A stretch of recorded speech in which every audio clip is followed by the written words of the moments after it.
Leviticus 4.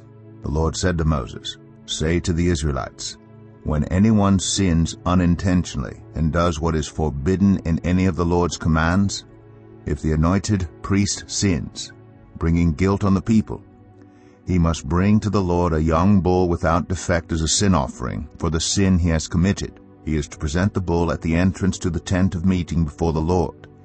He is to lay his hand on its head and slaughter it there before the Lord. Then the anointed priest shall take some of the bull's blood and carry it into the tent of meeting.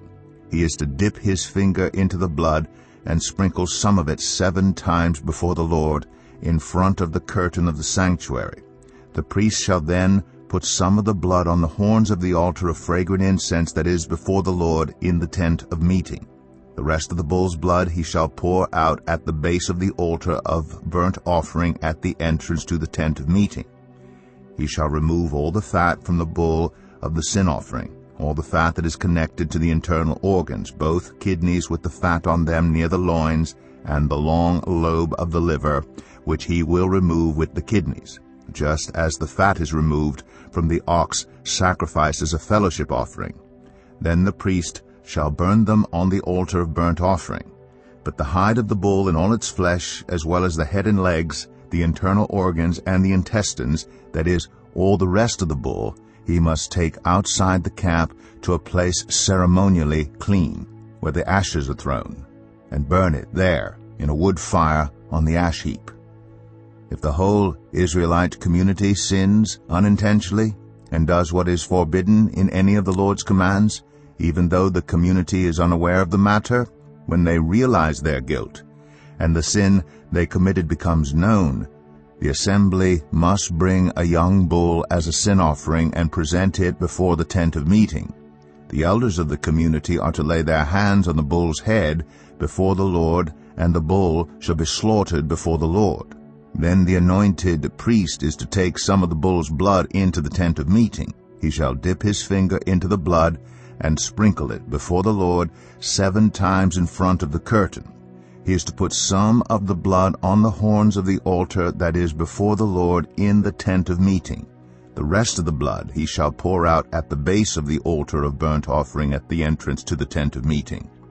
He shall remove all the fat from it and burn it on the altar, and do with this bull just as he did with the bull for the sin offering.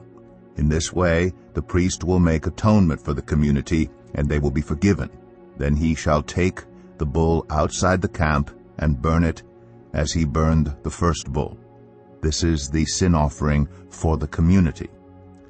When a leader sins unintentionally and does what is forbidden in any of the commands of the Lord his God, when he realizes his guilt and the sin he has committed becomes known, he must bring as his offering a male goat without defect.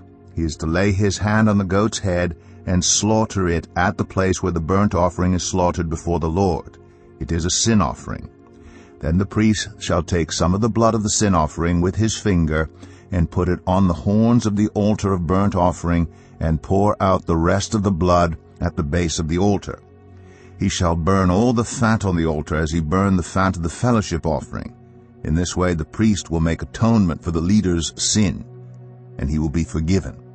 If any member of the community sins unintentionally and does what is forbidden in any of the Lord's commands, when they realize their guilt and the sin they have committed becomes known, they must bring as their offering for the sin they committed a female goat without defect. They are to lay their hand on the head of the sin offering and slaughter it at the place of the burnt offering. Then the priest is to take some of the blood with his finger and put it on the horns of the altar of burnt offering, and pour out the rest of the blood at the base of the altar. They shall remove all the fat, just as the fat is removed from the fellowship offering, and the priest shall burn it on the altar as an aroma pleasing to the Lord. In this way the priest will make atonement for them, and they will be forgiven. If someone brings a lamb as their sin offering, they are to bring a female without defect. They are to lay their hand on its head and slaughter it for a sin offering at the place where the burnt offering is slaughtered. Then the priest shall take some of the blood of the sin offering with his finger and put it on the horns of the altar of burnt offering, and pour out the rest of the blood at the base of the altar. They shall remove all the fat, just as the fat is removed from the lamb of the fellowship offering, and the priest shall burn it on the altar on top of the food offerings presented to the Lord. In this way the priest shall make atonement for them for the sin they have committed, and they will be forgiven.